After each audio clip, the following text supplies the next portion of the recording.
Andrea Mirò al Festival Gaber, speciale decennale, questa sera anche diciamo un po' a sorpresa e con grande piacere una ottima cantautrice a un festival d'autore. Ciao Andrea.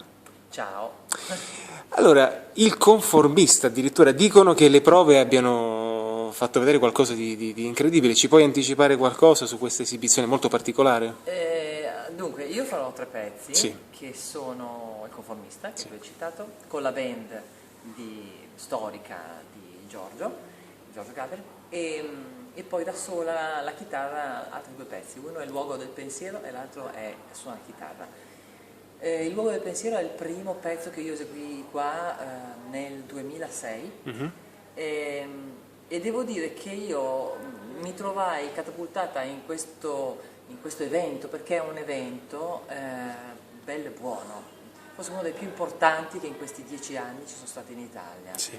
Perché per il numero di artisti che è venuto qui, per la caratura degli artisti e per tutto quello che è stato cantato di Gaber qui, per quello che significa, per come è organizzato, per come è sentito e per come è vissuto.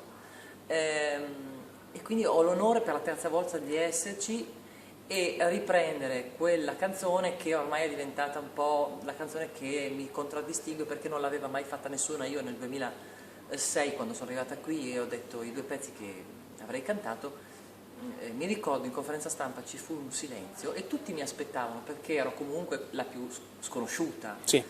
Era una serata dove si esibiva Ruggeri, dove si esibiva Pino Daniele, dove c'era Sorpresa Baglioni, quindi c'erano dei nomoni. E quindi tutti mi aspettavano, cioè ero quella che aveva i 2 pezzi più strong. Poi negli anni la cosa è andata avanti e quindi si sono potuti sviluppare dei pezzi che effettivamente sono dei macigni per contenuto testuale, per la tipologia del messaggio, per l'attualità del messaggio, eccetera. E mi ricordo che avevo quest'ansia perché mi chiesero tutti i giornalisti: ma una scelta importante, cioè, cioè, sei sicura? E io dissi sì, ho scelto 2 cose che a me piacevano, che sento mie, anche come tipologia di pezzo. Il conformista è un pezzo alla Kurt Weill, se vuoi, la chiave di lettura può essere quella, e il luogo del pensiero è un pezzo molto particolare, con un messaggio fortissimo, e da sola la chitarra era un momento, come dire, particolarmente intimo. Eseguì queste 2 canzoni e venne giù la piazza. E dietro mi ricordo Dalia che mi aspettava facendo questa scena teatrale in ginocchio, e scesi la scaletta e tutti vennero a farmi complimenti, erano senza parole. Allora, questo è semplicemente un ricordo che voglio condividere, Sì. però è per far capire emotivamente tutto quello che succede qui e quanto viene sentito qui da tutti, perché comunque Gaber era tante cose. Senti, era sicuramente, oltre a un grandissimo personaggio, un istrione, era un grandissimo autore. Festival d'autore è anche il premio Lunezia, al quale tu, Sì. con grandissimo merito, parteciperai. Insomma, quella è un'esperienza, diciamo, che per te anche ha un sapore particolare. Adesso c'è questo tuo nuovo singolo che ha delle contaminazioni, perché c'è dentro anche un featuring interessante. Come ti sei, diciamo, preparata per questa esperienza invece? Allora, Lunezia è arrivato, non mi ricordo esattamente quanto poco tempo fa, mi è stato detto che avevo vinto il premio Lunezia Doc, fai conto 1 mese e mezzo fa, qualcosa del genere. E non me l'aspettavo, perché sono quelle cose che speri, però insomma non sai mai se vieni reputata all'altezza. Evidentemente sì, con una motivazione bellissima peraltro, che riguarda proprio tutto quello che ho sempre fatto, la mia coerenza artistica e in modo particolare tutta l'ultima produzione, dove c'è probabilmente anche, come posso dire, una focalizzazione molto forte sulle cose che voglio dire e il mio modo di dirle, quindi è una grande soddisfazione, e poi è una soddisfazione perché è un premio prettamente artistico, proprio fortemente autorale. Sì. I primi che hanno vinto Lunezia furono De André, Fossati, ecco, giusto per dire. Quindi insomma è un premio importante. Forse per un cantautore uno dei premi più importanti che può ricevere nella sua vita. Assolutamente sì.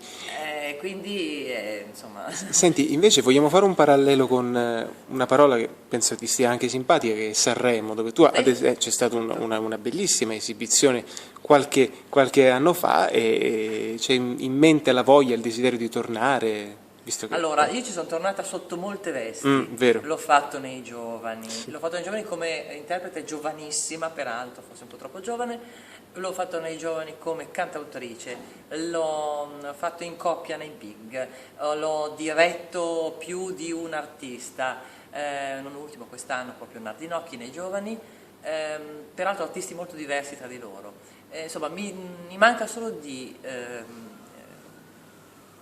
presentarlo e poi ho fatto tutto, però se devo tornarci è come un pezzo mio, questo certo. Sicuramente sarebbe un'altra grande soddisfazione. Non è facile, la lista che ogni anno presenta un pezzo per Sanremo è lunghissima. Vero. Mi ha colpito, come dicevo anche prima, la tua collaborazione nell'ultimo singolo con un rapper in sostanza. Adesso va molto di moda, brutta parola anche questa moda, questa capacità di mischiare la musica, chiamiamola leggera, con il genere rap che va invece fortissimo.